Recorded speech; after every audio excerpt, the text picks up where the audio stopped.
Hello everyone, welcome back to the channel. So ये रहने वाला है one shot video of financial statements of company. तो पूरी की पूरी फाइनेंशियल स्टेटमेंट्स वाला चैप्टर हम यहाँ पे करने वाले हैं, इंक्लूडिंग ऑब्जेक्टिव्स, लिमिटेशंस, पूरी की पूरी बैलेंस शीट किस चीज के अंदर क्या डिटेल आती है, सारे का सारा कॉन्सेप्ट हम अच्छे से करेंगे। ये लेक्चर सीरियसली बहुत बहुत हेल्पफुल रहने वाला आपके लिए, तो पूरा का पूरा लेक्चर और साथ साथ नोट्स जरूर बना लेना, क्योंकि जो भी कॉन्सेप्ट नोट्स में लिखवाऊंगा वो एज इट इज नोट्स आपके पास भी होने चाहिए। शुरू करते हैं मीनिंग ऑफ फाइनेंशियल स्टेटमेंट के साथ कि फाइनेंशियल स्टेटमेंट का मतलब क्या होता है, फिर इसके आगे की चीजें हम जानेंगे। सो मीनिंग ऑफ फाइनेंशियल स्टेटमेंट्स यहाँ बात करूं तो फाइनेंशियल स्टेटमेंट देखो क्या होते हैं। फाइनेंशियल स्टेटमेंट्स होती हैं जो हम एंड में प्रिपेयर करते हैं, फाइनल अकाउंट्स प्रिपेयर करते हैं किसी भी कंपनी के, किसी भी बिजनेस के, फर्क नहीं पड़ता वो कंपनी है, पार्टनरशिप है या जो भी है, तो वो फाइनेंशियल स्टेटमेंट्स होती हैं। वो ऐसी स्टेटमेंट्स होती हैं, याद करो आपने अकाउंटिंग की एक डेफिनेशन पढ़ी थी जिसमें आपने पढ़ा था accounting is a process of recording, classifying, summarising, analysing and interpreting. तो जो तीसरा पॉइंट था समराइजिंग, तो यहाँ पे हम क्या करते हैं, पूरा साल जितनी भी ट्रांजेक्शन होती है उनकी एक समरी बना देते हैं और उस समरी के अंदर निकालते हैं पूरे साल कितना प्रॉफिट लॉस हुआ, हमारी एसेट्स एंड लायबिलिटीज की पोजीशन कैसी है, हमारा कैश फ्लो कैसा है, ये सारी चीजें हम यहाँ पर देखते हैं। तो फाइनेंशियल स्टेटमेंट्स क्या हुई, देखो financial statements are formal records that show the financial performance and position। जो क्या बताती है, फाइनेंशियल परफॉर्मेंस एंड पोजीशन, ये दोनों वर्ड्स आपको पता होने चाहिए। परफॉर्मेंस का मतलब होता है कि आपने कैसा परफॉर्म किया एक साल के अंदर, आपने कितना प्रॉफिट कमाया, कितना लॉस इंकर किया। पोजीशन बताता है आपका कि आपका एसेट लायबिलिटी स्टेटस कैसा है, कितनी एसेट्स है, कितनी लायबिलिटी है of a company over a specific period. They provide a summary, मैंने कहा था ना समराइज करते हो जब आप, summary of the business activities and help stakeholders like investor, lender, management and regulatory authorities and make so that they can make their informed decision। तो basically financial statements क्या होती है, और अकाउंटेंसी का पर्पस भी यही होता है कि हम कुछ principle based, rule based accounting करें और उसको समराइज करके अपने स्टेक होल्डर्स के सामने उसको डिस्प्ले कर दें कि तुम देख लो, और उसके बेसिस पे आप क्या कर सकते हो, अपनी डिसीजन मेकिंग कर सकते हो। चार फाइनेंशियल स्टेटमेंट के अंदर आप चार चीजें पढ़ते हो। पहली पढ़ते हो बैलेंस शीट, जो कि आपकी फाइनेंशियल पोजीशन बताती है, जो कि आपकी बताती है कि हमारा एसेट लायबिलिटी का स्टेटस कैसा है, बिजनेस किस पोजीशन में है आज। Profit and loss account, that is statement of P and L. तो अगर आप सोल प्रोप्राइटरशिप की बात करो या आप पार्टनरशिप की बात करो, हम पी एंड एल अकाउंट बोलते हैं, लेकिन हम कंपनी में उसको statement of P and L बोलते हैं। इसका एक और नाम होता है इनकम स्टेटमेंट भी नाम होता है। तो ये बेसिकली क्या बताती है मेरे को, ये बताती है मेरा फाइनेंशियल परफॉर्मेंस कैसा है, मैंने इस पर्टिकुलर ईयर में, ये पर्टिकुलर ईयर में मैंने कैसा परफॉर्म किया है, मेरे बिजनेस ने कैसा परफॉर्म किया है, कितना प्रॉफिट कमाया है, कितना लॉस इंकर करा है। फिर आता है मेरे पास नोट्स टू अकाउंट्स। कहते हैं कि बैलेंस शीट और प्रॉफिट एंड लॉस अकाउंट में ना हर चीज को डिटेल में नहीं लिख पाते हो, कुछ चीजों की डिटेल्स जो होती है वो आप नोट्स टू अकाउंट्स में लिखते हो, और ये भी बनाना मैंडेटरी है। ये नहीं कि ये नोट्स टू अकाउंट्स बनाओ ना बनाओ चलेगा, नहीं, ये मैंडेटरी है, नोट्स टू अकाउंट्स बनाना जरूरी है। कि देखो कोई स्टेक होल्डर हो सकता है जिसको कुछ कुछ इन्फॉर्मेशन चाहिए हो आपके बारे में, तो वो बैलेंस शीट और ये देख लेगा, लेकिन वो डिटेल जानना चाहता है, किसी चीज की डिटेल जानना चाहता है। जैसे यहाँ पर लिखा हुआ है कि हमारे पास इंटेंजिबल एसेट्स इतनी है, इंटेंजिबल एसेट में क्या क्या है, तो वो सारा नोट्स टू अकाउंट्स बताएंगे। तो जिसको डिटेल देखनी है तो वो नोट्स टू अकाउंट्स देख सकता है। फिर आता है cash flow statement. Cash flow statement में हम क्या करते हैं, कैश फ्लो स्टेटमेंट में हम सारे का सारा cash inflow and cash outflow पढ़ते हैं कि कितना कैश आया, कितना कैश गया। बहुत अच्छे से हम इसकी स्टडी करते हैं। कैश फ्लो स्टेटमेंट का चैप्टर भी हम लोगों ने कर लिया है। आगे चलते हैं। फिर आता है कंटेंट्स ऑफ एनुअल रिपोर्ट। क्या होता है कि हमें जो एनुअल रिपोर्ट देनी होती है, बेसिकली कंपनी को जो एनुअल रिपोर्ट देनी होती है उसके अंदर क्या क्या आता है। अभी मैंने आपको बताया फाइनेंशियल स्टेटमेंट्स क्या होती है, तो financial statements are basically a part of annual statements. कि जो पूरा एनुअल स्टेटमेंट देना है उसका एक पार्ट है फाइनेंशियल स्टेटमेंट्स। तो जो एनुअल रिपोर्ट सबमिट करनी होती है कंपनी को at the end of the year, उसके अंदर क्या क्या आता है, पहली चीज उसके अंदर आती है, पहली चीज उसके अंदर आती है report by board of directors, या report by board of directors. की बोर्ड ऑफ डायरेक्टर्स को एक रिपोर्ट देनी पड़ती है जिसके अंदर जो रिपोर्ट होनी चाहिए, report in terms of section 134 of companies act के हिसाब से होनी चाहिए। डायरेक्टर की रिस्पॉन्सिबिलिटी स्टेटमेंट होनी चाहिए कि हम इस सारी जो भी हम चीजें शो कर रहे हैं उसके अंदर हम उसकी रिस्पॉन्सिबिलिटी लेते हैं। रिपोर्ट ऑन कॉर्पोरेट गवर्नेंस कि हमने कॉर्पोरेट गवर्नेंस के जो भी सरकार के रूल्स एंड रेगुलेशंस उनको फॉलो किया है। And management discussion and analysis की हमारी क्या एजीएम हुई, एनुअल जनरल मीटिंग हुई, उसमें हमने क्या फैसले लिए, वो सब कुछ आपको यहाँ पर देना होता है। दूसरी चीज जो देनी होती है that is auditors report to the shareholders कि देखो जब कंपनी ने अपनी फाइनेंशियल स्टेटमेंट बना दी तो ऑडिटर्स क्या करते हैं, उसको ऑडिट करते हैं, उनको चेक करते हैं कि क्या ये सही है या नहीं है। तो वो एक रिपोर्ट अपनी सबमिट करते हैं शेयर होल्डर्स को, तो वो रिपोर्ट भी आपको लगानी होती है। तीसरी चीज आती है मेरे पास फाइनेंशियल स्टेटमेंट्स। फाइनेंशियल स्टेटमेंट आप जानते ही हो, मेरे पास जो फाइनेंशियल स्टेटमेंट है, मेरे को फाइनेंशियल स्टेटमेंट बनानी होती है अपनी balance sheet, statement of P and L, notes to accounts, cash flow statement, ये चार मेरे को देनी होती हैं। फिर आता है मेरे पास नोट्स टू अकाउंट्स, जिसके अंदर ये सारे के सारे डिफरेंट पार्ट्स होने जरूरी है, जैसे कि accounting policies followed by the company, company ने क्या क्या अकाउंटिंग पॉलिसीज फॉलो करी हैं, एक्रूअल बेसिस में क्या करा है, कैश बेसिस में क्या करा है, details of line items in the balance sheet and statement of P and L, जैसे कि notes to account physical line items होती हैं जिनको आपने बैलेंस शीट और statement of P and L में एज इट इज नहीं लिखा, नोट्स में दिखाया, वो उसकी डिटेल्स देनी है। एक्सप्लेनेटरी नोट्स देने हैं explaining significant transactions and events. क्या होते हैं कि कुछ चीजें होती है जो मेरे क्या कहते हैं फाइनेंस को इतना ज्यादा ऊपर नीचे नहीं कर रही, इफेक्ट नहीं डाल रही, बट कुछ मेजर इवेंट हुआ तो वो इवेंट आपको शो करना है यहाँ पर। Additional information required to be disclose in the terms of part 3 of schedule 3 of companies act 2013 कि जो मेरे को बाकी कोई भी एडिशनल इन्फॉर्मेशन जो स्पेसिफाइड है वो लिखनी है, जैसे हमारे को यहाँ पर कमिटमेंट्स लिखनी होती है, कंटिंजेंट लायबिलिटीज लिखनी होती हैं। तो ये होते हैं मेरे पास चार चीजें, कंटेंट्स ऑफ एनुअल रिपोर्ट। आगे देखते हैं।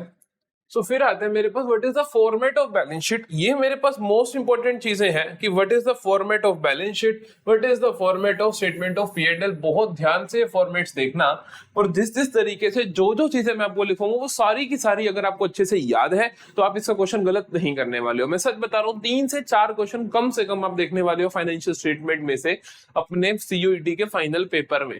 तो दैट मच इंपॉर्टेंस ये चैप्टर आपके रखने वाला है। ठीक है जी, तो शुरू करते हैं। देखो मोटे मोटे तौर पे मैं आपको ये पहले भी बता चुका हूं कि किस तरीके से दिखती है आपकी बैलेंस शीट और statement of P and L.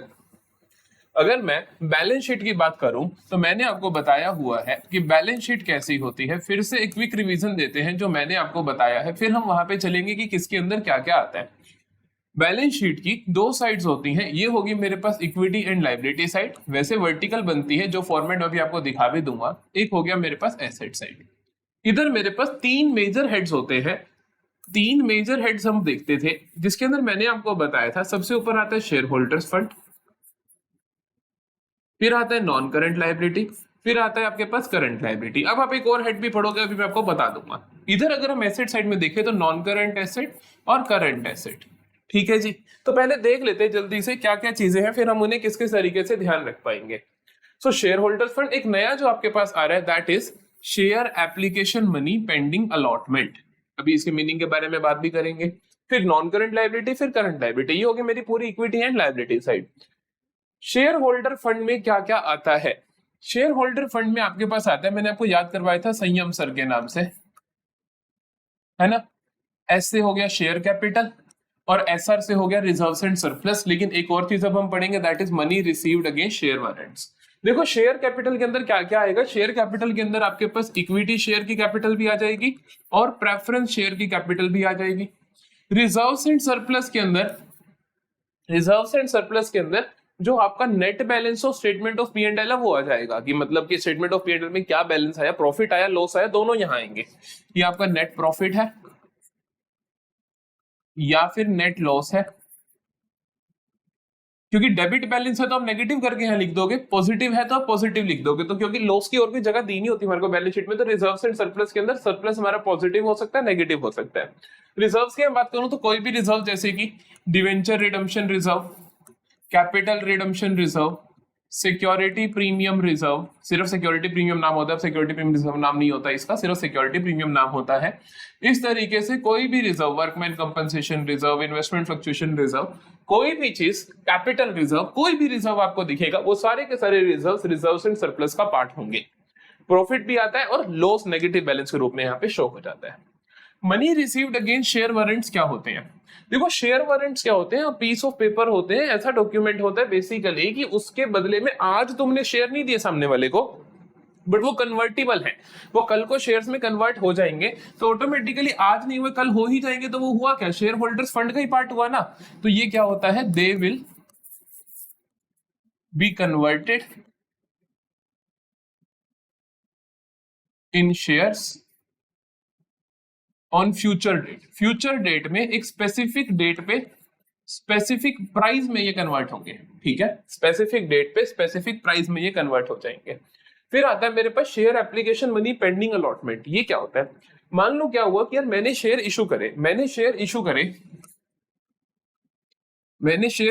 15 मार्च को, ठीक है, 15 मार्च को मेरे पास एप्लीकेशन मनी रिसीव हुआ, लेकिन अलॉटमेंट में करने वाला हूं 20 अप्रैल को, अलॉटमेंट में करने वाला हूं 20 अप्रैल को, ठीक है। अब एक बात बताओ कि बैलेंस शीट बनेगी इस डेट के बीच में, दैट इज 31 मार्च को, तो हो सकता है कि हो सकता है मेरा शेयर जो है वो पूरा सब्सक्राइब ही ना हो, कि मेरे को सारे का सारा पैसा वापस करना पड़ जाए, क्या पता ओवर सब्सक्राइब हो, तो मेरे को पता नहीं है कि इस पैसा के एज इट इज क्या होना है, कितना मैंने देना है, कितना मेरे को शेयर कैपिटल में जाएगा, कितना मेरा वापस जाएगा। तो इसको हम क्या बोलते हैं, the application money receive from the share जिनको अभी अलॉटमेंट नहीं की है, तो share application money pending allotment, इसको हम अलग हेड में दिखा देते हैं। फिर आता है मेरे पास non current liability. Non current liabilities को ध्यान रखने का बड़ा सिंपल सा तरीका, बीपीटीओ। करंट लाइबिलिटीज को भी ध्यान रखने का बड़ा सीधा सा तरीका, बीपीटीओ, ठीक है। बी से क्या आता है हमारे पास, बी से आती है लॉन्ग टर्म बोरोइंग्स, बी से आती है long term borrowings. Long term borrowings की डिटेल्स के बारे में मैं बात करूं तो यहां पे आप पढ़ते हो जैसे कि डिबेंचर्स पढ़ते हो आप लॉन्ग टर्म बोरोइंग्स के अंदर। लॉन्ग टर्म बोरोइंग्स में आप पढ़ते हो बॉन्ड्स है कोई आपके पास, कोई पब्लिक डिपॉजिट्स हैं आपके पास, या कोई लॉन्ग टर्म लोन्स है आपके पास। तो ये सारी चीजें आपके पास कहाँ आ जाएंगी, लॉन्ग टर्म बोरोइंग्स में आ जाएंगी। यह लॉन्ग टर्म ट्रेड पेबल है, लॉन्ग टर्म ट्रेड पेबल्स हैं लॉन्ग टर्म के, तो वो भी यहाँ पर आ जाएंगे, ठीक है। फिर आता है deferred tax liability. Deferred tax liability का मीनिंग आपके सिलेबस में है नहीं, सिर्फ आपको ये पता होना चाहिए कि नॉन करंट लायबिलिटीज के अंडर आता है, दैट्स इट, और कुछ नहीं पता होना चाहिए। तो deferred tax liability non current liabilities में आता है, डेफर्ड टैक्स एसेट्स आपका नॉन करंट एसेट्स के अंडर आएगा, दैट्स इट। फिर आता है अदर लॉन्ग टर्म लायबिलिटीज, और इधर आता है लॉन्ग टर्म प्रोविजंस। तो लॉन्ग टर्म प्रोविजंस में आते हैं आपके पास कि जो लॉन्ग टर्म के बाद मेरे को जिनके लिए पैसे करना पड़ सकते हैं, पे करना पड़ सकता है, जैसे प्रोविजन फॉर ग्रेचुटी कि जो हम एम्प्लॉयज को देते हैं, या प्रोविजन फॉर उनके रिटायरमेंट बेनिफिट्स, है ना, कि मैं प्रोविजन बना रहा हूं कि जो मेरे एम्प्लॉयज रिटायर होंगे तो उसके लिए जो मेरे को बेनिफिट्स देने पड़ेंगे, तो वो सारे प्रोविजन जो आते हैं वो लॉन्ग टर्म प्रोविजन में आते हैं, क्योंकि वो लॉन्ग टर्म के बाद मेरे को पे करना है। अदर लॉन्ग टर्म लाइबिलिटीज, इसके अंदर आती है बाकी लाइबिलिटीज, बाकी कोई भी लाइबिलिटीज आपकी आ गई, जैसे कि premium on redemption of debentures, इस तरीके से premium on redemption of preference shares अगर आप दे रहे हो तो। एक और चीज ये जो, हाँ ठीक है, ये अगर ट्रेड पेबल हो ना, कि देखो अगर दोनों जगह आ जाते हैं, आपको बताता हूँ थोड़ा क्या होता है कि ट्रेड पेबल अगर लॉन्ग टर्म के बाद आपको पे करने हो, मतलब कि 1 साल से ज्यादा या ऑपरेटिंग साइकिल से ज्यादा, अभी आपको ऑपरेटिंग साइकिल का मतलब भी बताता हूँ।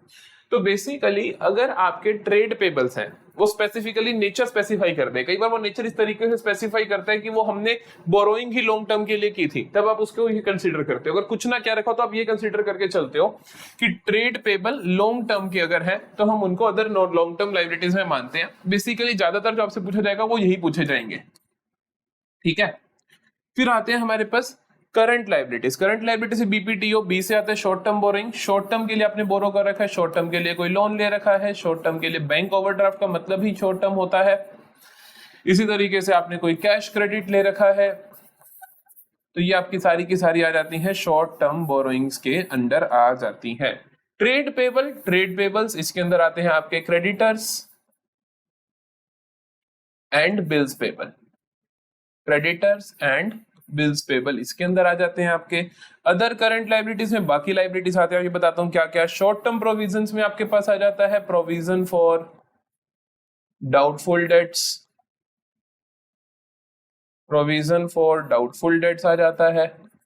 एक इसके अंदर आपके पास आ जाता है प्रोविजन फॉर एक्सपेंस, किसी भी एक्सपेंस के लिए अगर कोई प्रोविजन बना रखा है तो ये भी ध्यान रखना कि प्रोविजन फॉर एक्सपेंसेस, किसी भी खर्चे के लिए अगर कोई प्रोविजन बना रखा है तो। अदर करंट लाइबिलिटीज में आपके पास बाकी चीजें आ गई, जैसे कि calls in advance, calls in advance आ गया है ना, और आ गया आपके पास जैसे कि एडवांस इनकम, आउटस्टैंडिंग एक्सपेंसेस। एक बड़ी दिक्कत होती है बच्चों को, ये नहीं समझ आती ये चीज कहां पर आएगी। उस चीज का नाम है आपके पास that is my current maturity of long term debt, that is my current maturity of long term debt. कि क्या हुआ कि हमारा ना लॉन्ग टर्म डेट था और इस साल वो क्या होना है, वो रिडीम होना है। उस साल मेरे को इसी साल पेमेंट करी, जैसे मैंने डिवेंचर से 10 साल के लिए, अब 9वें साल में जाके मेरे को 1 साल के अंदर अंदर देना है, तो मैं उसको किस चीज का पार्ट मानूंगा इनमें से? मैं उसको मानूंगा शॉर्ट टर्म बोरोइंग्स का पार्ट। क्या मानूंगा उसको? शॉर्ट टर्म बोरोइंग्स का पार्ट मानूंगा कि ये मेरी current maturity of long term date is short term borrowing, कि इसी साल मेरे को इसको बेसिकली पैसा उतारना है। तो ये हो जाती है मेरी बैलेंस शीट का format for the equity and liability side. जल्दी से अब आपको एक चीज समझनी है, that is your operating cycle. Operating cycle क्या होती है, किस तरीके से वो करंट एसेट्स और करंट लायबिलिटीज को डिफाइन कर रही होगी। सो देखो, कोई भी चीज करंट एसेट है या करंट लायबिलिटी है, उसको देखने के लिए आप चेक करोगे कि क्या ये विद इन 12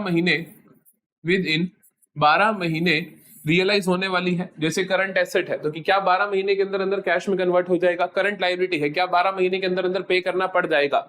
इफ यस, अगर बोलते हैं हाँ जी, इफ ट्रू हाँ जी कि 12 महीने के अंदर अंदर है, तो आप उसको बोल दोगे यू आर करंट एसेट और करंट लायबिलिटी। हाँ जी, आप करंट एसेट हो या आप करंट लायबिलिटी हो। लेकिन अगर 12 महीने के लिए यस नहीं आई, 12 मंथ्स की यस नहीं आई, कि मान लो वो करंट एसेट है और कहते हैं कि करंट एसेट जी 15 महीने में मेरी कन्वर्ट होगी कैश में, तो आप अगर 12 महीने में वो नो हो जाती है उसकी, तब आप क्या करोगे? चेक करोगे कि ऑपरेटिंग साइकिल कितना है। तब आप क्या करोगे? देन चेक करोगे ऑपरेटिंग साइकिल कितना है।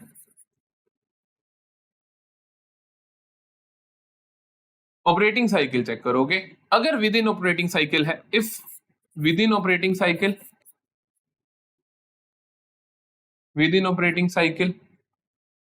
यू आर करंट एसेट और करंट लायबिलिटी, अदरवाइज नो, ठीक है जी।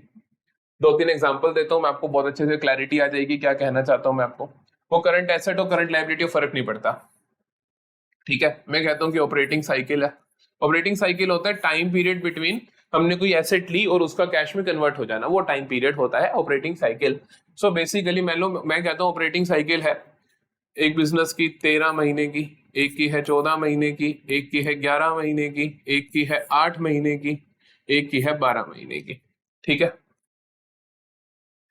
करंट एसेट उसकी कन्वर्ट होती है कैश में विद इन, पहले केस में वो बोलता है वो कन्वर्ट होती है 11 महीने में, दूसरे में वो बोलता है 13 महीने में, तीसरे में वो बोलता है 12 महीने में, चौथे में वो बोलता है जी 13 महीने में, इसमें वो बोलता है जी 12 महीने में, ठीक है। करंट एसेट नहीं, मैं यहाँ पे बोलूँ कि कोई भी चीज, एनीथिंग, जो भी जिसके बारे में बात कर रहा हूँ कि वो चीज कहते हैं कि कैश में कन्वर्ट होगी 11 महीने में, 13 में, 12 में, 13 में या 12 में। तो अब हमें बताने कि वो करंट एसेट है या नहीं, कि वो करंट एसेट यस और नो, ठीक है। तो हमने क्या करना है, हमने सबसे पहले देखना है विद इन 12 मंथ्स है या नहीं। तो 11 से पूछो भैया, 11 से पूछो क्या तू विद इन 12 मंथ्स है? जी हूं, तो तू करंट एसेट है, फर्क नहीं पड़ता ऑपरेटिंग साइकिल कुछ भी हो।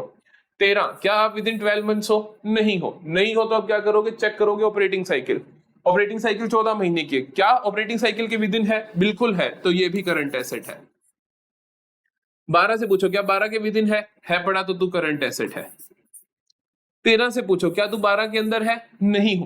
नहीं हो तो आप चेक करो ऑपरेटिंग साइकिल 8 महीने, क्या इसके अंडर है? नहीं है, तो तू करंट एसेट नहीं है। ये 12 महीने वैसे ही करंट एसेट है, ऑपरेटिंग साइकिल चेक करने की जरूरत ही नहीं है।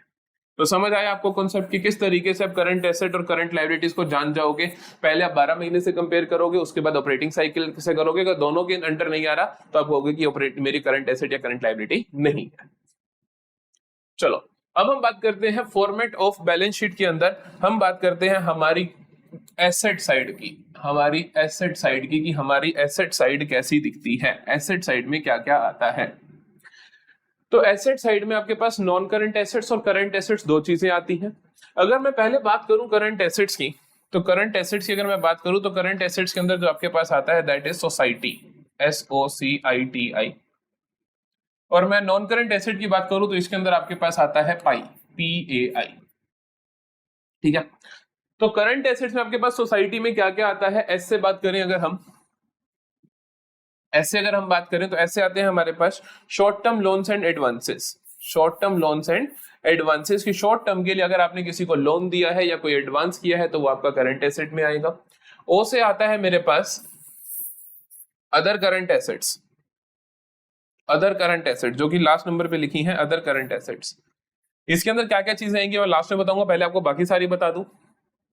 सी से आता है cash and cash equivalent, cash या कैश इक्विवेलेंट की डिटेल्स आपने कैश फ्लो स्टेटमेंट में भी पढ़ी है बहुत अच्छे से, अभी आप पढ़ोगे भी सही। वैसे कैश फ्लो स्टेटमेंट में देखा जाए तो marketable securities, bank balance, cash and cash equivalent में कैश खुद आ जाता है, चेक्स इन हैंड आ जाते हैं, करंट इन्वेस्टमेंट आ जाता है अगर कुछ स्पेसिफाई ना कर रखा हो। तो बेसिकली विद इन 90 डेज, जो विद इन 3 मंथ्स कैश में कन्वर्ट हो सके उसको हम कहां रखते हैं, कैश एंड कैश इक्विवेलेंट में रखते हैं। बात करता हूं मैं उसके बाद आई से, तो आई से आपके पास दो चीजें आती है, एक आई आएगा आपका इन्वेंट्री का और एक आई आएगा आपके पास करंट इन्वेस्टमेंट का। तो करंट इन्वेस्टमेंट्स अलग से शो होती हैं अगर 3 महीने से ज्यादा के में कन्वर्ट होने वाली हूं, अदरवाइज वो यहीं पे चली जाती है कैश एंड कैश इक्विवेलेंट में। तो करंट इन्वेस्टमेंट, आगे आता है इन्वेंट्री। इन्वेंट्री के अंदर आप जानते ही हो इसके अंदर including loose tools, stores, spares. Inventory हर चीज की आती है, फिनिश गुड्स की हो, चाहे वर्क इन प्रोग्रेस की हो, चाहे रॉ मटेरियल की हो, हर चीज की इन्वेंट्री हमारे पास इसके अंदर इंक्लूड होगी। ट्रेड रिसीवेबल में फिर से दो चीजें आती हैं, बिल्स रिसीवेबल्स आ जाते हैं प्लस डेटर्स आ जाते हैं। क्लियर है भाई यहाँ पे सारा कुछ। तो अदर में क्या बचा मेरे पास, प्रीपेड एक्सपेंसेस, एक्रूड इनकम।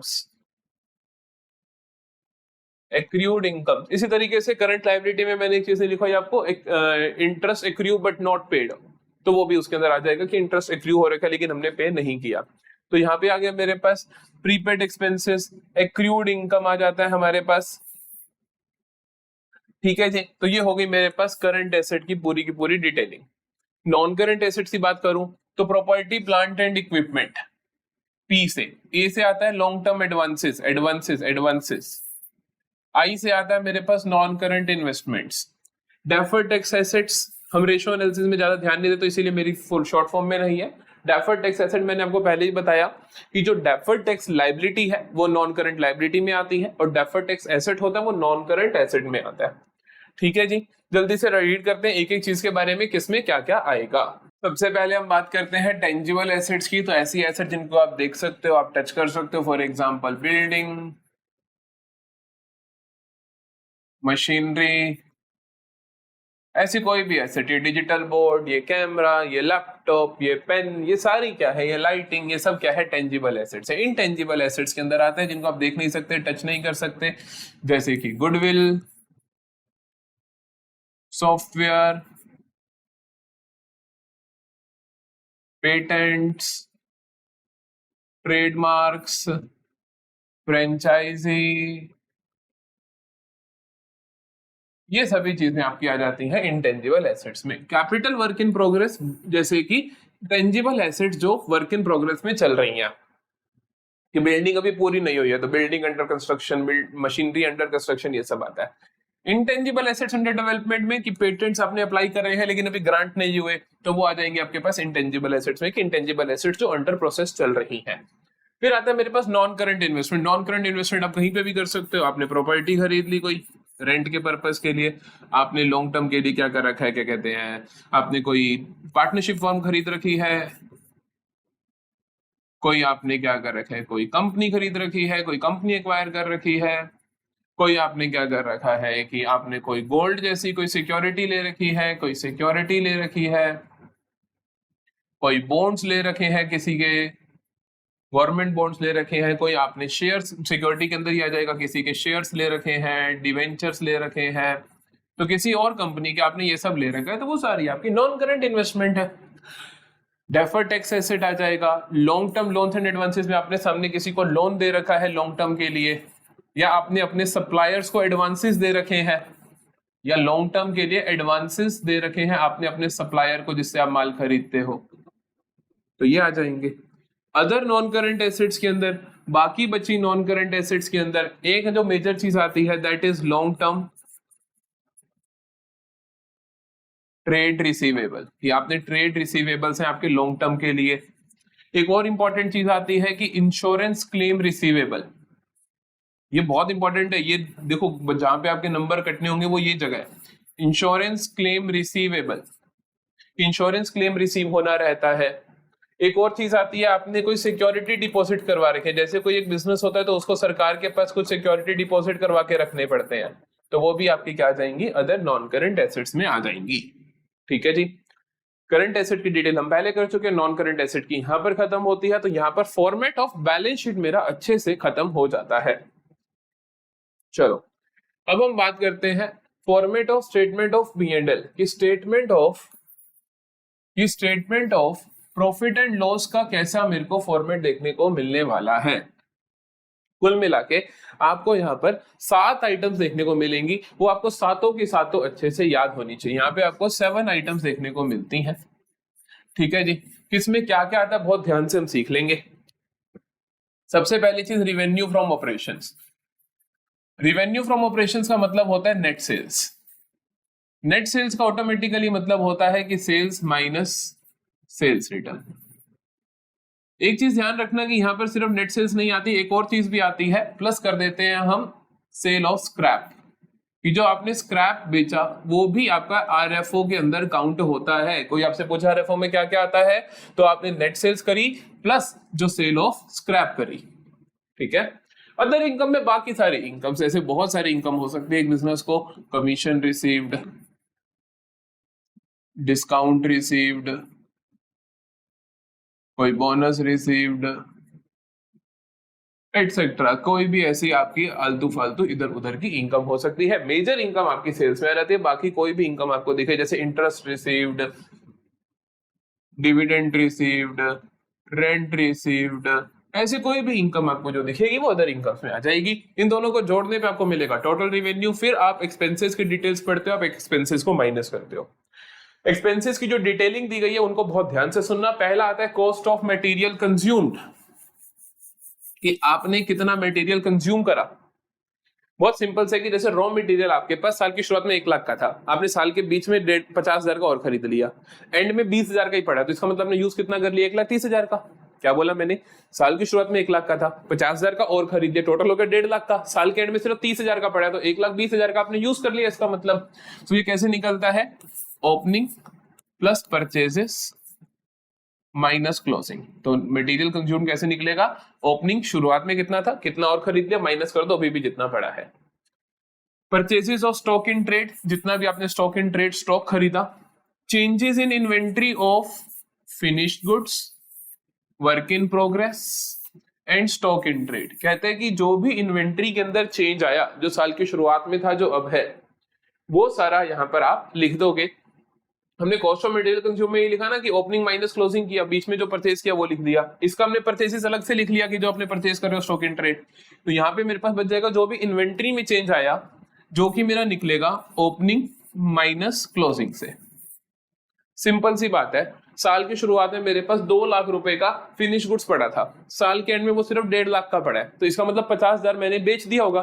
तो 50,000 का मेरा क्या हो गया, एक तरीके से एक्सपेंस हो गया कि 50,000 का मैंने खर्चा है ये, कि शुरू में 2 लाख था, 1.5 लाख पड़ा, तो 50,000 का खर्चा है ना कि मैंने 50,000 वो सामान बेच दिया है। इनकम आई होगी तो वो ऑटोमेटिकली सेल्स में ऐड होगी, और जो 50,000 है वो मेरा क्या है, खर्चा है, तो ओपनिंग माइनस क्लोजिंग करके हम निकाल लेंगे। इंप्लॉय बेनिफिट एक्सपेंसेस, इंप्लॉइज को आप देते हो जैसे सैलरी, इंप्लॉइज को आप दे देते हो कुछ काइंड में दे देते हो, जैसे कि कोई आप रिटायरमेंट पेंशन देते हो अपने इंप्लॉइज को, तो ये सारे के सारे आपके इंप्लॉय बेनिफिट एक्सपेंसेस में चले जाएंगे। फाइनेंस कॉस्ट में हर वो खर्चा जिसकी वजह से आपका फाइनेंस अरेंज हो रहा है, हर वो खर्चा जिसकी वजह से आपका फाइनेंस अरेंज हो रहा है वो फाइनेंस कॉस्ट में जाएगा। जैसे कि इंटरेस्ट पेमेंट्स, क्योंकि इंटरेस्ट पेमेंट आप तभी करते हो, जैसे हमने पढ़ा cash flow from financing activity में पढ़ते हैं उस तरीके से interest payments.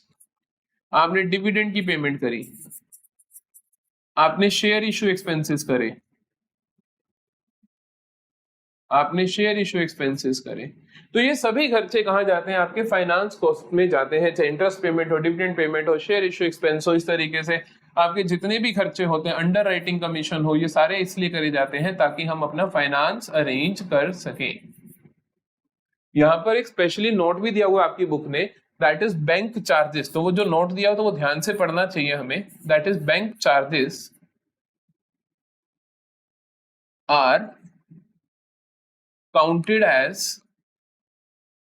Other expenses. Bank charges को आप अदर एक्सपेंसेस में डालोगे, क्यों? क्योंकि वो इंटरेस्ट नहीं होता, इंटरेस्ट ऑन लोन नहीं होता, बैंक चार्जेस होते हैं जो बैंक हमारे को सुविधाएं दे रहा है उसके लिए जो चार्ज लिए, तो वो आपके अदर एक्सपेंसेस में जाएंगे। वो फाइनेंस कॉस्ट नहीं है, फाइनेंस कॉस्ट होगा जो बैंक ने आपको लोन दिया उसके ऊपर जो इंटरेस्ट चार्ज कर रहा है। ठीक है, तो ध्यान रखना। डेप्रिसिएशन एंड अमोर्टाइजेशन आप जानते ही हो कि आपने डेप्रिसिएशन लगता है आपकी टेंजिबल एसेट्स पे, टेंजिबल एसेट्स पे जो भी आपकी रिडक्शन इन वैल्यू हो रही है, या इंटेंजिबल पे जो भी रिडक्शन इन वैल्यू हो रही है, तो वो सारी आपकी आ जाएंगी डेप्रिसिएशन एंड अमोर्टाइजेशन में। अदर खर्चों में बाकी कोई भी खर्चा जो यहाँ पर फिट इन नहीं हो पाया, जैसे कि कैरेज, फ्रेट, जैसे जितने भी खर्चे इस तरीके से हैं आपके, लाइटिंग के जो भी खर्चे हैं आपके पास, जैसे वो बैंक चार्जेस था, तो ये सभी के सभी खर्चे कहाँ जाएंगे, आपके अदर एक्सपेंसेस में आ जाएंगे। यहाँ पे टोटल एक्सपेंस आएगा, फिर आप निकालोगे profit before tax. Profit before tax आपका कैसे निकलेगा, तो प्रॉफिट बिफोर टैक्स आपका निकलेगा टोटल ऑफ रेवेन्यू में से टोटल ऑफ एक्सपेंसेस माइनस कर दो। यही हमने किया, 3 - 4 किया, उसमें से माइनस कर देंगे जो भी टैक्स रेट है, फिर आ जाएगा प्रॉफिट आफ्टर टैक्स, बात ही खत्म। ये हो गया मेरे पास पूरे का पूरा format of statement of profit and loss. समझ आया? किस चीज में क्या क्या आता है आपको पता होना चाहिए। और भी चीजें होती हैं, that is contingent liabilities and commitments. Contingent liabilities and commitments कि क्या क्या कंटिंजेंट लायबिलिटीज हैं और क्या क्या कमिटमेंट्स हैं, इन दोनों को भी आपको अपनी बैलेंस शीट के नीचे और अपने शो करना पड़ता है एज नोट्स टू अकाउंट्स के अंदर। तो देखो कंटिंजेंट लायबिलिटी का मतलब क्या होता है। कंटिंजेंट का मतलब होता है संदेह, का मतलब होता है संदेह। आई एम नॉट श्योर कि ऐसा होगा ही होगा, बट कंटिंजेंट संभावना है कि कुछ चांसेस है कि ऐसा हो सकता है। तो कंटिंजेंट लायबिलिटी के अंदर क्या आता है, ऐसी लायबिलिटी जो हो सकती हैं। तो कहता है contingent liability is not recorded in the books of account but is disclosed in the notes to accounts for the information to the users. It is to be classified into, क्या क्या चीजें, 4 चीजें आप मेजरली पढ़ते हो, चारों को बहुत अच्छे से समझना क्या क्या है। पहली, claims against the company not acknowledged as debt. कहते हैं कि कुछ क्लेम्स होते हैं कंपनी के अगेंस्ट जिनको अभी तक एक्नॉलेज नहीं किया गया है एज डेट्स, कि अभी तक, जैसे मान लो मेरे खिलाफ कोई केस हो रखा है, कोर्ट केस, तो अभी तक विद्यम ट्यूटोरियल्स ने उसकी भरपाई नहीं करी है, तो कल को करनी पड़ सकती है ना, तो हमारे को अपने यूजर्स को बताना चाहिए। फिर आता है bills receivables discounted from bank not yet due for payment, कि मैंने आपसे, मेरी कंपनी विद्यम ट्यूटोरियल्स को किसी ने बिल रिसीवेबल दिया, मैंने क्या करा, अभी 3 महीने बाद पेमेंट आनी थी, तो मैंने क्या करा, बैंक से डिस्काउंट करवा के अभी पेमेंट दे दी, लेकिन बैंक 3 महीने बाद उससे लेगा। बाई चांस उसने ना दी तो बैंक मेरे से मांगेगा, तो इसीलिए ये कंटिंजेंट है। इट डिपेंड्स ऑन द सामने वाला कि वो पेमेंट करेगा या नहीं करेगा। फिर आता है प्रपोज डिविडेंड करंट ईयर, देना तो है ही लेकिन अभी तक दिया नहीं है, तो हमें इसको दिखाना पड़ेगा, देना पड़ेगा। फिर आता है other claims for which the company is contingent liability, कोई भी और क्लेम्स हो सकते हैं जिसके लिए कंपनी को किसी कंटिंजेंटली की किसी कंडीशनल लायबिलिटी देनी पड़ सकती है। फिर आता है कमिटमेंट्स। देखो कंटिंजेंट लायबिलिटी होती है कि कंपनी को देना पड़ सकता है, कमिटमेंट्स होते हैं कंपनी ने कमिट कर रखा है तो कंपनी इनको फुलफिल करेगी, कंपनी को अपनी कुछ कमिटमेंट फुलफिल करनी पड़ेंगी। Means financial commitments due to activities agreed to by the company to be undertaken it in the future, की कंपनी फ्यूचर में ऐसा करेगी कि कंपनी ने किसी को प्रॉमिस कर रखा है, कोई कमिटमेंट दे रखी है। They are to be classified as, क्या क्या क्लासिफिकेशन है। पहला देखो कहता है estimated amounts of contracts remaining to be executed on capital account and not provided for. कहते हैं कि आपके कोई कैपिटल अकाउंट में, मतलब कोई ऐसी चीज जो non current asset non current liability की नेचर की चीज जो अभी पूरी करनी रहती है तो आप कल को पूरी करोगे। जैसे बिल्डिंग अंडर कंस्ट्रक्शन है तो हमारा इतना पैसा लगना है, हम उसको यहाँ पर बता देंगे। Uncalled liability on shares of other investments partly paid up.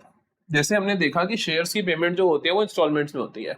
मान लो मैंने विद्यम ट्यूटोरियल्स ने किसी दूसरी कंपनी के शेयर्स खरीद रखे हैं, उसके ऊपर अभी आधी ही पेमेंट हुई है, आधी करनी रहती है तो मैं करूंगा ना अपने शेयर्स कंप्लीट करने के लिए, तो वो कमिटमेंट है मेरी, तो वो भी मैं यहाँ पर शो करूंगा।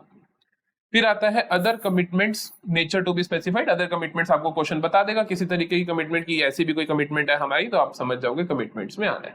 ठीक है, चलो जी, अब आते हैं हमारे पास छोटी छोटी चीजें, क्या ऑब्जेक्टिव्स हैं, क्या लिमिटेशंस हैं, जल्दी से उनको खत्म करते हैं फिर चैप्टर पूरा हो जाएगा।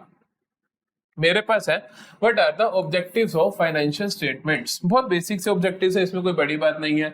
To provide financial data on economic resources and obligations of an enterprise. बिल्कुल, हम बताते हैं कि हमारा फाइनेंशियल डाटा क्या है इकोनॉमिक रिसोर्सेज के ऊपर, हम अपनी फाइनेंशियल परफॉर्मेंस बताते हैं, अपनी फाइनेंशियल पोजीशन बताते हैं।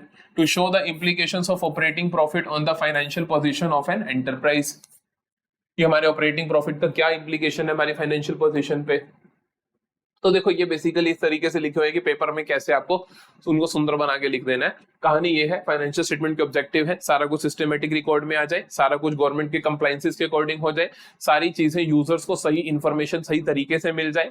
हम बात करते हैं यहाँ पर हमारी सही फाइनेंशियल पोजीशन आ जाए, सही फाइनेंशियल परफॉर्मेंस दिख जाए, तो ये मेन ऑब्जेक्टिव है। To provide information about cash flow statement जिसमें हम बनाते हैं उसमें हम इन्वेस्टर को कैश फ्लो के बारे में बताते हैं ताकि वो लोग एक्सेस कर पाए कि क्या क्रेडिटर्स को टाइम पे पेमेंट मिलेगी, क्या इन्वेस्टर्स को पैसा लगाना चाहिए। To provide sufficient and reliable information to various parties, अपने स्टेक होल्डर्स को सही इंफॉर्मेशन देना। To present true and fair view, बिल्कुल। To assess effectiveness of management towards utilisation of resources, इससे हम चेक कर पाते हैं क्योंकि फाइनेंशियल स्टेटमेंट बनाओगे उसके बाद आप उसका एनालिसिस करोगे, उसी से तो पता चलेगा कि मैनेजमेंट सही काम कर रही है या नहीं कर रही है। फिर कहता है what are the users of financial statement. Class 11 पहले चैप्टर में पढ़ते थे, क्लास 12 के आखिरी में पढ़ रहे हैं। तो इंटरनल यूजर्स होते हैं और एक्सटर्नल होते हैं। इंटरनल में हम बोलते हैं कि जो मैनेजमेंट है मेरी वो इंटरनल यूजर है। इंटरनल में हमारे जो ओनर्स हैं वो हमारे इंटरनल यूजर्स हैं। ओनर्स मतलब जिन्होंने इन्वेस्ट कर रखा है, तो वो देखेंगे इन्वेस्टमेंट हमें क्या करना चाहिए, विड्रॉ कर लेनी चाहिए या कंपनी सही से काम कर रही है या हमारे को एनुअल जनरल मीटिंग में आवाज उठानी चाहिए। मैनेजमेंट देखते हैं कि हम अपना परफॉर्मेंस सुधार कर सकें, तो मैनेजमेंट को देखना होता है कि हमारे क्या कहते हैं हम किस तरीके से डिसीजन मेकिंग करें सो दैट बिजनेस बेटर चल सके। एक्सटर्नल में बहुत सारे लोग आ जाते हैं, टैक्स अथॉरिटीज आ जाती हैं, जनरल पब्लिक आ जाती है, पोटेंशियल इन्वेस्टर्स आ जाते हैं कि जिन्होंने कल को हमारे बिजनेस में पैसा लगाना है, क्रेडिटर्स आ जाते हैं, कस्टमर्स आ जाते हैं, इसी तरीके से मीडिया आ जाता है। तो बेसिकली बहुत सारे, आप जितने मर्जी एक्सटर्नल यूजर्स लिख सकते हैं एक बिजनेस के, बहुत सारे फाइनेंशियल एनालिसिस करते हैं, रिसर्चर्स आ जाते हैं। सो बहुत सारे लोग आप इसमें लिख सकते हो। मेजरली टैक्स अथॉरिटीज, सरकार, पोटेंशियल इन्वेस्टर की वो देखना चाहते हैं बिजनेस कैसा है कि इन्वेस्ट करने लायक है या नहीं, क्रेडिटर्स को लगता है हमारी पेमेंट हो पाएगी या नहीं, कस्टमर देखना चाहते हैं कि क्या वाकई, जैसे मान लो मेरे को सपोज मैं एसी लेना चाहता हूँ तो मैं देखूँ एक नाम की कंपनी से एसी लूंगा ताकि कल को उसकी सर्विस दे पाए, उसकी वारंटी पूरी हो सके। तो इस तरीके से ये सारे लोग काम करते हैं, ये सारे एक्सटर्नल यूजर्स होते हैं। Then my last topic, what are the limitations of financial statement। क्या ये सब कुछ अच्छा ही है, इसके बारे में कुछ तो बुरा भी हो सकता है, कुछ तो खराबी भी हो सकती है फाइनेंशियल स्टेटमेंट की। तो क्या खराबी है हमारी फाइनेंशियल स्टेटमेंट्स में हम देखते हैं। तो देखो जी, फाइनेंशियल स्टेटमेंट की सबसे बड़ी गलती है पहली हिस्टोरिकल रिकॉर्ड्स। इसके अंदर हिस्टोरिकल रिकॉर्ड्स होते हैं, मतलब कि जैसे हम देखें कि एसेट्स की वैल्यू जो है हम हिस्टोरिकली रिकॉर्ड करते हैं कि एसेट हमने 10 साल पहले 2 लाख की ली थी तो हम 2 लाख माइनस डेप्रिसिएशन कर करके दिखा रहे हैं, बट आज की डेट में वो क्या पता 20 लाख की हुई पड़ी हो। तो हिस्टोरिकल रिकॉर्ड्स मतलब कि हिस्टोरिकल वैल्यूज पे बेस्ड हमारे रिकॉर्ड्स होते हैं। दूसरी प्रॉब्लम अफेक्टेड बाय एस्टिमेट, कहता है आप बहुत सारी चीजों के ना एस्टिमेट लगाते हो, बहुत सारी चीजों के आप एस्टिमेट लगाते हो। एग्जांपल के तौर पे आप प्रोविजन बनाते हो, provision for doubtful dates, estimation से बनाते हो। अब तुम्हें लगता है कि 5% डूबेंगे, एक्चुअली में डूब गए 20%, क्या करोगे? तो प्रोविजन फॉर डाउटफुल डेट्स हो गया इस तरीके। या फिर हम एस्टिमेशन लगाते हैं कि डेप्रिसिएशन का एस्टिमेशन लगाते हैं, इतना डेप्रिसिएशन होना चाहिए, तो वो जो एस्टिमेट है उसकी वजह से प्रॉब्लम हो सकती है। डिफरेंट अकाउंटिंग प्रैक्टिसेस, कहते हैं डिफरेंट अकाउंटिंग प्रैक्टिसेस। प्रॉब्लम क्या है?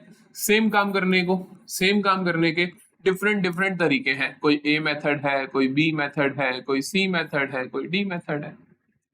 सेम काम करने को 4 मेथड हमारे अकाउंटेंसी ने बोल दिया अब ये सब कुछ कर सकते हो। जैसे डेप्रिसिएशन है तो स्ट्रेट लाइन मेथड कर लो, रिटन डाउन वैल्यू कर लो, नंबर ऑफ ईयर्स मेथड कर लो, तो हम कौन सा यूज करें? तो उसकी वजह से भी ये क्या हो जाता है, हैम्पर हो जाता है financial statements. Qualitative elements are ignored, बिल्कुल कहते हैं क्वालिटेटिव एलिमेंट्स को आप इग्नोर कर देते हो कि अगर आपके गुड इंप्लॉइज हैं या बैड इंप्लॉइज हैं, या बिजनेस एनवायरनमेंट है, जैसे पॉलिटिकल एनवायरनमेंट है, टेक्नोलॉजिकल एनवायरनमेंट है, उनको आप कंसीडर ही नहीं कर पाते अपनी अकाउंटेंसी के अंदर। तो इसीलिए तो बिजनेस स्टडीज पढ़ लेते हैं, इस लिमिटेशन को तो हम वहां से दूर कर देते हैं, ठीक है। तो then we have price level changes are ignored. Price level changes में आप वही बात करोगे कि प्राइस लेवल चेंजेस हम देख नहीं पाते कि जैसे एसेट हमने 2 लाख की खरीदी थी, अब वो एक्चुअली में 20 लाख की है, तो आप अपनी बुक्स में उसकी वैल्यू तो रिड्यूस करी जा रहे हो, एक्चुअली में उसकी वैल्यू ज्यादा है। तो हम प्राइस लेवल चेंजेस को इग्नोर कर देते हैं और एसेट्स को हिस्टोरिकल वैल्यूज पे ही रिकॉर्ड करते रहते हैं। तो प्राइस लेवल चेंजेस को इग्नोर कर देते हैं। Can not meet the purpose of all parties, ये भी सही बात है। बेसिकली पार्टीज इन्वॉल्व बहुत ज्यादा है। जैसे मैंने एक्सटर्नल यूजर से आपको बोला कि कोई भी किसी का भी नाम लिख दूं मैं, वो एक्सटर्नल यूजर हो सकता है अकाउंटिंग स्टेटमेंट्स का, फाइनेंशियल स्टेटमेंट्स का। तो पार्टीज इन्वॉल्व बहुत ज्यादा है, तो हर एक का इंटरेस्ट मीटअप नहीं हो पाता है इसमें। तो ये एक्चुअली में सारी लिमिटेशंस नहीं है। देखो कोई भी अच्छी से अच्छी चीज की भी लिमिटेशन तो होती है ना। तो ये वो बात है कि हम उसी तरीके से अपनी फाइनेंशियल स्टेटमेंट को और बेहतर बनाने की कोशिश कर रहे हैं। सो ये लिमिटेशंस आज की डेट में फिर भी हमारे पास है पड़ी। तो that's end of the class. पूरा का पूरा हमने चैप्टर किया, ईच एंड एवरी टॉपिक मैंने आपसे डिस्कस किया, सच बता रहा हूं, ईच एंड एवरी टॉपिक। आप चाहो तो अपनी बुक खोल के देख लेना, आपको एक भी वर्ड ऐसा नहीं मिलेगा जिसके बारे में मैंने आज की क्लास में बात ना करी हो। सो अब मिलेंगे हम टूल्स ऑफ फाइनेंशियल एनालिसिस के वन शॉट के साथ। मैं जल्दी जल्दी आपको खत्म करवा दूंगा, फिर उसके बाद इन दोनों के एमसीक्यूज इकट्ठे और सिलेबस खत्म।